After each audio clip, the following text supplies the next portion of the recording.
Hello नमस्कार, जय हिंद, वंदे मातरम। आप देख रहे हैं जियो न्यूज और हम आपके लिए लेकर आए हैं देश दुनिया की, आपके राज्य शहर की सिलेक्टेड काम की फटाफट बड़ी खबरें। लेकिन उससे पहले यदि आपने हमारे चैनल को सब्सक्राइब नहीं किया है तो चैनल को सब्सक्राइब करके बेल नोटिफिकेशन ऑन करें और इस वीडियो को ज्यादा से ज्यादा लाइक और शेयर करें। बड़ी खबरें देखने से पहले आपके लिए आज का सवाल, किस तापमान पर पानी जमना शुरू हो जाता है? Option A 100 degree Celsius, option B 50 degree Celsius, option C 0 degree Celsius और ऑप्शन डी 10 डिग्री सेल्सियस। इस सवाल का जवाब हमें कमेंट करें और आप किस राज्य और शहर की ज्यादा खबरें देखना चाहते हैं हमें कमेंट करके बताएं ताकि हम आपके राज्य शहर की ज्यादा खबरें दिखा सकें। चलिए अब देखते हैं आज की फटाफट बड़ी खबरें। पेपर कप में चाय पीने से फैल रहा कैंसर, आईआईटी खड़गपुर के रिसर्च में खुलासा। 15 मिनट में निकलते हैं 25,000 माइक्रोप्लास्टिक के कण। यदि आप रोजाना पेपर कप में चाय या कॉफी पीते हैं तो ये आपको कैंसर का रोगी बना सकता है। इतना ही नहीं, इससे हार्मोन से जुड़ी हुई समस्या होने का भी खतरा रहता है। आईआईटी खड़गपुर के शोधकर्ताओं ने खुलासा किया है कि डिस्पोजेबल पेपर कप में डाली गई गर्म चाय या कॉफी मात्र 15 मिनट में कप की अंदरूनी परत से 25,000 माइक्रोप्लास्टिक के कण छोड़ देती है। विशेषज्ञों के मुताबिक एक व्यक्ति जो दिन में 3 कप चाय पीता है वो हर दिन लगभग 75,000 सूक्ष्म प्लास्टिक के कण निगल रहा है, जो कि न केवल शरीर के लिए हानिकारक है बल्कि कैंसर, हार्मोनल और नर्वस सिस्टम से जुड़ी हुई गंभीर बीमारियों का कारण बन सकता है। इस रिसर्च के सामने आने के बाद भोपाल के मुख्य चिकित्सा और स्वास्थ्य अधिकारी ने भी नागरिकों से अपील की है कि वे मिट्टी यानी कुल्हड़, स्टील या कांच के कप का इस्तेमाल करें और अपनी सेहत को इन साइलेंट टॉक्सिन से बचाएं। ब्रेस्ट का भारी वजन महिलाओं में बढ़ा रहा है पीठ का दर्द, अविवाहित युवतियां भी इससे परेशान हैं। एम्स में साल भर में 246 ने करवाई ब्रेस्ट रिडक्शन सर्जरी।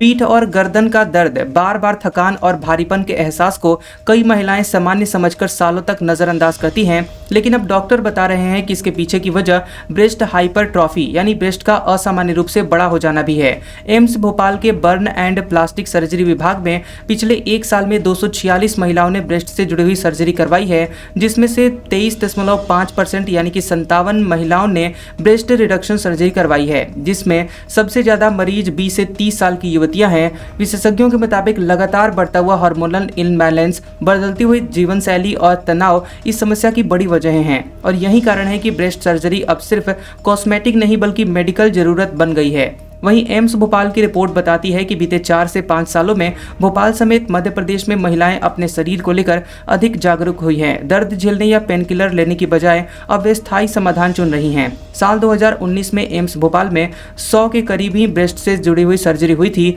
जो कि अब बढ़कर 250 के करीब पहुंच गई है। बिहार में पहले चरण के चुनाव के लिए चुनाव प्रचार थमा। केंद्रीय मंत्री ललन सिंह पर एफआईआर, कहा था वोटिंग के दिन कुछ नेताओं को घर से निकलने मत देना। बिहार में पहले फेज की सीटों पर चुनाव प्रचार 4 नवंबर शाम 5 बजे थम गया। चुनाव आयोग ने केंद्रीय मंत्री राजीव रंजन उर्फ ललन सिंह के खिलाफ पटना में एफआईआर दर्ज करवाई है। ललन पर आचार संहिता उल्लंघन का आरोप है। दरअसल ललन सिंह ने सोमवार को जदयू प्रत्याशी और बाहुबली नेता अनंत सिंह के लिए प्रचार किया था। इस दौरान लोगों को संबोधित करते हुए उनका एक वीडियो वायरल हुआ था, जिसमें उन्होंने कहा था कि यहाँ कुछ नेता हैं जिनको चुनाव के दिन निकलने मत दीजिएगा, घर में ही बंद कर दीजिएगा, हाथ पैर जोड़े तो कहिएगा कि हमारे साथ चलकर वोट दीजिए और घर में बैठिए। आरजेडी ने इस पर वीडियो शेयर करते हुए लिखा कि ललन सिंह गरीबों को वोट डालने से रोक रहे हैं। इस पर इलेक्शन कमीशन ने ललन सिंह को नोटिस जारी कर जवाब मांगा था। हालांकि जेडीयू ने इन आरोपों को गलत बताया और कहा कि अनंत सिंह का वीडियो एडिटेड है। दूसरी तरफ राजद के नेता और महागठबंधन के सीएम चेहरे तेजस्वी यादव ने यहां पटना में एक प्रेस कॉन्फ्रेंस में कहा कि उनकी सरकार बनी तो 14 जनवरी को माई बहिन मान योजना के तहत महिलाओं के खाते में 30,000 रुपए देंगे। तेजस्वी ने कहा कि मकर संक्रांति के दिन 14 जनवरी को पूरे साल भर का 30,000 रुपए महिलाओं के खाते में ट्रांसफर करेंगे और 5 साल के दौरान कुल 1.5 लाख रुपए मिलेंगे। राज्य की जीविका दीदियों को स्थायी किया जाएगा, उन्हें 30,000 रुपए प्रति महीना दिया जाएगा। बंगाल में एसआईआर के खिलाफ ममता बनर्जी का मार्च, पार्टी वर्कर्स के साथ कोलकाता में सड़कों पर उतरी। भाजपा बोली जमात की रैली है। पश्चिम बंगाल में सीएम ममता बनर्जी ने स्पेशल इंसेंटिव रिवीजन यानी एसआईआर, सामान्य शब्दों में वोटर लिस्ट वेरिफिकेशन के खिलाफ कोलकाता में विरोध मार्च निकाला। 3.8 किलोमीटर लंबी रैली में उनके साथ पार्टी के महासचिव अभिषेक बनर्जी और बड़ी संख्या में पार्टी के वर्कर्स मौजूद रहे। देश के 12 राज्यों और केंद्र शासित प्रदेशों में एसआईआर की शुरुआत हो चुकी है और इनमें से तमिलनाडु, पुदुचेरी, केरल, पश्चिम बंगाल में 2026 में चुनाव होने हैं और असम में भी अगले साल चुनाव हैं, लेकिन वहां अभी तक एसआईआर का शेड्यूल तय नहीं किया गया है। एसआईआर पर ममता की पार्टी तृणमूल कांग्रेस टीएमसी का आरोप है कि वोटर लिस्ट में संशोधन प्रोसेस चुपचाप तरीके से की जा रही धांधली है, जिसे भाजपा सरकार और चुनाव आयोग मिलकर करा रहे हैं। इधर पश्चिम बंगाल विधानसभा में विपक्ष के नेता शुभेंदु अधिकारी ने ममता बनर्जी के मार्च को जमात की रैली बताया। उन्होंने कहा कि यह भारतीय संविधान की नैतिकता के खिलाफ है। वहीं बंगाल भाजपा अध्यक्ष समीक भट्टाचार्य ने कहा कि ममता जी को अगर कुछ कहना है तो उन्हें सुप्रीम कोर्ट का दरवाजा खटखटाना चाहिए। ऑनलाइन जुआ सट्टा मामला, सुप्रीम कोर्ट ने सरकार से जवाब मांगा। ई स्पोर्ट्स गेम्स के नाम पर ऑनलाइन जुआ चलाने वालों पर एक्शन लेने को कहा। सुप्रीम कोर्ट ने ऑनलाइन गेमिंग कानून को चुनौती देने वाली याचिकाओं पर सुनवाई की है और इस दौरान कोर्ट ने सभी याचिकाओं पर सरकार से विस्तृत जवाब देने को कहा है। मामले की अगली सुनवाई 26 नवंबर को होगी। वहीं जस्टिस जेबी पारदीवाला और केवी विश्वनाथन की बेंच ने कहा कि हम चाहते हैं कि केंद्र सरकार की ओर से पेश अतिरिक्त सॉलिसिटर जनरल जवाब की कॉपी याचिकाकर्ताओं के वकीलों को पहले से दे दें ताकि वो जल्द से जल्द अपना जवाब दाखिल करें।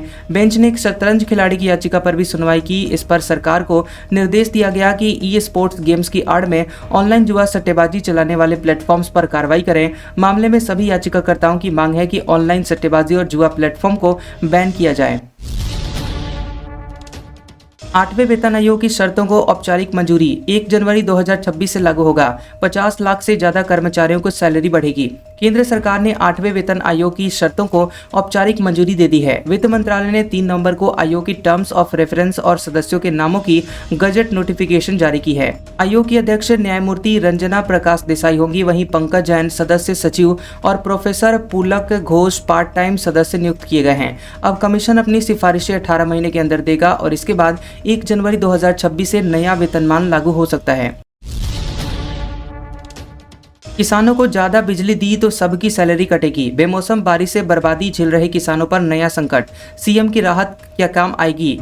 बेमौसम बारिश से मध्य प्रदेश में फसलें बर्बाद हो रही हैं। इससे किसानों को बड़ा नुकसान हो रहा है और अब बिजली विभाग ने किसानों को नई परेशानी में डाल दिया है। दरअसल बिजली विभाग ने आदेश जारी करके कहा है कि किसानों को एक दिन में 10 घंटे से ज्यादा बिजली दी तो ऑपरेटर की सैलरी कटेगी, यानी कि खेत सूखे रहें या किसान भूखे रहें, बिजली अब टाइम टेबल के हिसाब से ही मिलेगी। ये आदेश मध्य प्रदेश विद्युत वितरण कंपनी के chief general manager AK Jain ने निकाला है और इसकी कॉपी भोपाल और ग्वालियर के साथ साथ सीहोर, राजगढ़, नर्मदापुरम, रायसेन, हरदा, विदिशा, अशोकनगर, गुना, भिंड, मुरैना, श्योपुर, शिवपुरी और दतिया के महाप्रबंधकों को भेज दी गई है। बता दें कि सीएम डॉक्टर मोहन यादव ने 1 नवंबर को कहा था कि घरेलू, गैर घरेलू, कृषि और औद्योगिक श्रेणी शासकीय कनेक्शन को छोड़कर उपभोक्ताओं को 3 महीने या उससे अधिक के बकाया बिल पर सरचार्ज राशि में छूट दी जाएगी। इसके 1 दिन बाद बिजली कंपनी ने नया आदेश दे दिया। इसे कांग्रेस ने भाजपा सरकार का दोगलापन बताया है। एयर टिकट बुकिंग से 48 घंटे के भीतर फ्री कैंसिलेशन मिलेगा। DGCA जल्द ला सकता है हवाई यात्रा के नए नियम, 30 नवंबर तक सुझाव मांगे। बता दें कि अब एयर पैसेंजर्स को टिकट बुक करने के 48 घंटे के अंदर बिना किसी एक्स्ट्रा चार्ज के कैंसिल या फिर चेंज करने का मौका मिल सकता है। Directorate General of Civil Aviation यानी DGCA ने इन नियमों को लाने के लिए एक ड्राफ्ट जारी किया है। DGCA ने लोगों से इसके लिए 30 नवंबर तक सुझाव मांगे हैं। अगर सब कुछ ठीक रहा तो ये नियम जल्दी बनेगा, लेकिन ये कब से लागू होंगे ये अभी तय नहीं हुआ है। कानपुर वाले अखिलेश दुबे के करीबी डीएसपी हुए सस्पेंड। ऋषिकांत शुक्ला ने 100 करोड़ की अवैध संपत्ति बनाई, विजिलेंस के रडार पर भी हैं। कानपुर के अखिलेश दुबे प्रकरण में मैनपुरी जिले के भोगांव में तैनात डीएसपी सीओ ऋषिकांत शुक्ला को हटा दिया गया है, यानी सस्पेंड कर दिया गया है। उनके खिलाफ विजिलेंस जांच की शुरुआत हो गई है। कानपुर पुलिस की एसआईटी जांच में शुक्ला के पास 100 करोड़ रुपए से अधिक की बेनामी संपत्ति होने का दावा किया गया है। एसआईटी रिपोर्ट के मुताबिक शुक्ला के नाम पर 12 संपत्तियों की बाजार कीमत लगभग 92 करोड़ रुपए बताई जा रही है। इसके अलावा 3 अन्य संपत्तियों के दस्तावेज उपलब्ध नहीं हो सके, लेकिन वे शुक्ला के पैन नंबर से जुड़ी हुई पाई गई हैं। रिपोर्ट में कहा गया है कि शुक्ला 1998 से 2009 तक यानी कि कुल 11 सालों में कानपुर नगर में तैनात रहे और इसी दौरान उनकी अखिलेश दुबे और उनके गिरोह से करीबी बताई गई है। दुबे गैंग पर फर्जी मुकदमे दर्ज कराने, जबरन वसूली और जमीन कब्जाने के आरोप हैं। मैक्सिको में ड्रग माफिया पर एयर स्ट्राइक करेगा अमेरिका, खुफिया एजेंसी CIA भी शामिल होगी। सेना भेजने पर जल्द फैसला लेंगे डोनाल्ड ट्रंप। अमेरिकी राष्ट्रपति डोनाल्ड ट्रंप ड्रग तस्करी से निपटने के लिए मैक्सिको में अमेरिकी सेना और खुफिया अधिकारियों को भेजने की तैयारी कर रहे हैं। ये दावा अमेरिकी न्यूज एजेंसी NBC न्यूज की रिपोर्ट में किया गया है। रिपोर्ट में 2 मौजूदा और 2 रिटायर्ड अमेरिकी अधिकारियों के हवाले से बताया गया है कि इस मिशन में सेंट्रल इंटेलिजेंस एजेंसी CIA भी शामिल हो सकती है। इन अधिकारियों के मुताबिक ट्रंप प्रशासन ने मैक्सिको में ड्रग कार्टेल को निशाना बनाने के लिए इस ऑपरेशन की प्लानिंग पर काम शुरू कर दिया है। अधिकारियों ने बताया है कि इस संभावित मिशन से जुड़ी हुई शुरुआती ट्रेनिंग शुरू हो चुकी है और प्लान के मुताबिक मैक्सिको की जमीन पर भी ऑपरेशन हो सकता है, लेकिन अभी सेना भेजने का अंतिम फैसला नहीं लिया गया है। शी जिनपिंग खिलखिलाकर हंसते हुए दिखे। चीनी सरकार ने सोशल मीडिया से तस्वीरें हटवाई। व्हाइट हाउस ने चीनी राष्ट्रपति शी जिनपिंग की अमेरिकी राष्ट्रपति डोनाल्ड ट्रंप के साथ हंसते हुए कुछ तस्वीरें जारी की हैं। ये तस्वीरें 30 अक्टूबर को दक्षिण कोरिया में हुई एशिया पैसिफिक इकोनॉमिक कोऑपरेशन यानी APEC सम्मेलन की बताई जा रही हैं। हालांकि इन तस्वीरों को चीन के लोग अब नहीं देख पाएंगे, क्योंकि वहां पर इन तस्वीरों को इंटरनेट से सेंसर कर दिया गया है, यानी कि इन तस्वीरों को इंटरनेट से हटा दिया गया है। आमतौर पर शी जिनपिंग को चीन में एक गंभीर और सख्त नेता के रूप में दिखाया जाता है। सरकारी मीडिया में उनकी छवि बहुत सोच समझकर बनाई जाती है, जहां पर वे ज्यादा गंभीर चेहरों के साथ ही आपको दिखाई देते हैं। आपको बता दें कि जिनपिंग और ट्रंप की मुलाकात में कई अहम मुद्दों पर बातचीत भी हुई है। इस मुलाकात के दौरान ली गई एक तस्वीर में ट्रंप चीनी राष्ट्रपति को एक कागज दिखा रहे हैं, जबकि दूसरी तस्वीर में शी जिनपिंग आंखें बंद कर मुस्कुरा रहे हैं। उनके बगल में चीन के विदेश मंत्री वांग यी भी हंसते हुए दिखाई दे रहे हैं। इसी तरह से 2 दिन बाद भी शी जिनपिंग की एक और हल्की फुल्की झलक तब देखने को मिली जब उन्होंने दक्षिण कोरिया के राष्ट्रपति ली जे म्यूंग को एक गिफ्ट दिया था। ली ने शी को गो नाम के खेल की लकड़ी की बोर्ड दी, जबकि शी ने ली और उनकी पत्नी को चीन की कंपनी शाओमी के 2 मोबाइल फोन भेंट किए। जब ली ने मुस्कुराते हुए पूछा कि इन फोन की सुरक्षा कैसी है, तो शी भी हंस पड़े और बोले, आप खुद देख लीजिए इसमें कोई बैकडोर है या नहीं। बैकडोर का मतलब होता है किसी डिवाइस में चोरी छिपे घुसने का रास्ता, यानी वायरस। बांग्लादेश में म्यूजिक टीचर्स की भर्ती रद्द। कट्टरपंथियों के आगे झुके यूनुस, संगीत को इस्लाम के खिलाफ बताया था। बता दें कि बांग्लादेश की मोहम्मद यूनुस की सरकार ने देश के सभी प्राइमरी स्कूलों में म्यूजिक और फिजिकल एजुकेशन के टीचर्स की भर्ती को पूरी तरह से रद्द कर दिया गया है। मीडिया रिपोर्ट्स के मुताबिक ये फैसला कट्टरपंथी इस्लामी संगठनों के विरोध के कारण उठाया गया है। ये कट्टरपंथी बीते कई महीनों से लगातार संगीत को इस्लाम के खिलाफ बताकर इन टीचर्स की भर्ती रद्द करने की मांग कर रहे थे। शिक्षा मंत्रालय ने इससे जुड़ी हुई नई अधिसूचना जारी की है और मंत्रालय के एडिशनल सेक्रेटरी मसूद अख्तर खान ने कहा कि पिछले साल अगस्त में जारी किए गए नियमों में 4 तरह के पद शामिल थे, लेकिन अब तक नए नियमों में सिर्फ 2 पद रखे गए हैं। म्यूजिक और फिजिकल एजुकेशन के सहायक शिक्षकों को अब पद से हटा दिया गया है। पीएम मोदी बोले, मुझे एनडीए की जीत पर संदेह नहीं, छठी मैया का अपमान करने वालों की जमानत जब्त होगी। महिला बोली, 2025 में 225 सीटें जीतेंगे। प्रधानमंत्री नरेंद्र मोदी मेरा बूथ सबसे मजबूत कार्यक्रम के तहत बिहार की महिला कार्यकर्ताओं से उन्होंने संवाद किया। पीएम मोदी से बात करते हुए एक महिला ने कहा कि बिहार में चुनाव है, लोकतंत्र के इस पर्व को लेकर महिलाओं में काफी उत्साह है। इस पर पीएम मोदी ने कहा कि मैंने इस चुनाव को बेहद करीब से देखा है और मैं एक बात कह सकता हूं कि एनडीए इस चुनाव में भारी बहुमत से जीत रही है। मुझे एनडीए की जीत पर कोई संदेह नहीं है। महिला संवाद के दौरान पीएम मोदी ने छठी मैया का भी जिक्र किया। उन्होंने कहा कि इस चुनाव में ऐसी विजय दीजिए कि जिन्होंने छठी मैया का अपमान किया, बिहार को जिन्होंने जंगल राज में रखा, उनकी जमानत जब्त हो जानी चाहिए। शशि थरूर ने लिखा, भारत में पॉलिटिक्स फैमिली बिजनेस। कुछ लोगों को लगता है कि राजनीति नेहरू गांधी परिवार का जन्म सिद्ध अधिकार, वंशवाद छोड़ना चाहिए। कांग्रेस सांसद शशि थरूर ने भारत की वंशवादी राजनीति की आलोचना की है। थरूर ने एक अंतर्राष्ट्रीय प्रकाशन प्रोजेक्ट सिंडिकेट में लिखे गए अपने लेख में कहा कि भारत में राजनीति फैमिली बिजनेस बन गई है। जब तक राजनीति परिवारों के इर्द गिर्द घूमती रहेगी, तब तक लोकतांत्रिक सरकार का असली मतलब पूरा नहीं हो सकेगा। शशि थरूर ने India politics are a family business में लिखा कि यह समय है जब भारत को वंशवाद, परिवारवाद छोड़कर योग्यता आधारित व्यवस्था अपनानी चाहिए। इसके लिए कानूनी रूप से तय कार्यालय, आंतरिक पार्टी चुनाव और मतदाताओं को जागरूक करने जैसे मूलभूत सुधार जरूरी हैं। थरूर ने अपने लेख में गांधी नेहरू परिवार को भी भारत का सबसे प्रभावशाली राजनीतिक परिवार बताया। उन्होंने लिखा कि इस परिवार की विरासत आज़ादी के आंदोलन से जुड़ी है, लेकिन इसी कारण से लोगों में ये सोच भी बढ़ी है कि राजनीति कुछ परिवारों का जन्मसिद्ध अधिकार है। शादी पुरुष को पत्नी पर कंट्रोल करने का अधिकार नहीं देती।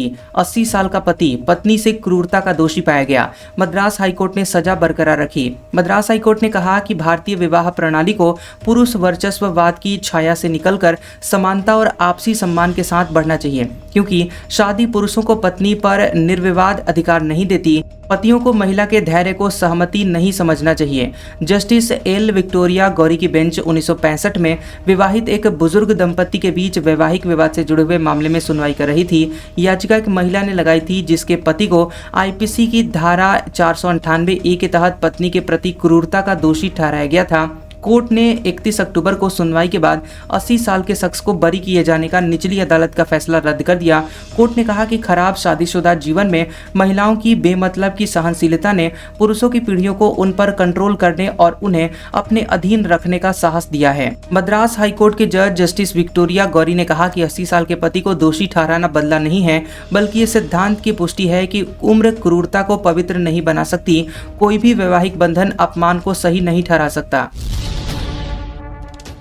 वोट चोरी नहीं हुई तो महागठबंधन की सरकार बनेगी, गया में बोले राहुल गांधी। कहा बिहार में स्वास्थ्य सिस्टम ध्वस्त, नीतीश मोदी ने युवाओं को बेरोजगारी का तोहफा दिया।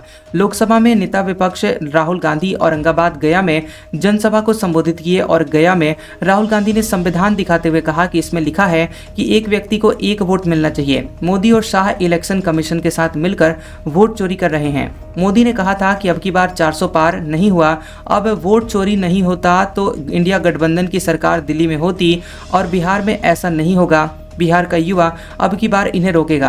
नरेंद्र मोदी और नीतीश कुमार बिना वोट चोरी किए बिहार में चुनाव नहीं जीत सकते। जनता ने वोट चोरी रोक दी तो बिहार में महागठबंधन की सरकार बनेगी। राहुल गांधी ने कहा कि बिहार के युवा देश के सभी राज्यों में मजदूरी करते हैं। ये क्यों हुआ? क्योंकि नीतीश कुमार और नरेंद्र मोदी ने बिहार के युवाओं को बेरोजगारी का तोहफा दिया। देश जानता है कि बिहारियों में कोई कमी नहीं है, इनमें शक्ति एनर्जी है, लेकिन किसी कारण बिहार में युवाओं को रोजगार नहीं मिल रहा है। आज का सुविचार, कुछ वक्त व्यस्त रहकर देख लो, आपको एहसास हो जाएगा कि ज्यादातर उलझने खाली रहने में ही हैं। कैसा लगा ये वीडियो हमें कमेंट सेक्शन में जरूर बताएं। वीडियो पसंद आया हो तो वीडियो को लाइक और शेयर करें और ऐसी इंटरेस्टिंग वीडियोस देखने के लिए हमारे चैनल GOB न्यूज को सब्सक्राइब करें और बेल आइकॉन को दबाएं। और हमारे ओल्ड और लेटेस्ट वीडियोस देखने के लिए हमारे प्लेलिस्ट और कम्युनिटी टैब को जरूर चेक करें। तो मिलते हैं अगले वीडियो में, तब तक के लिए आपका शुक्रिया।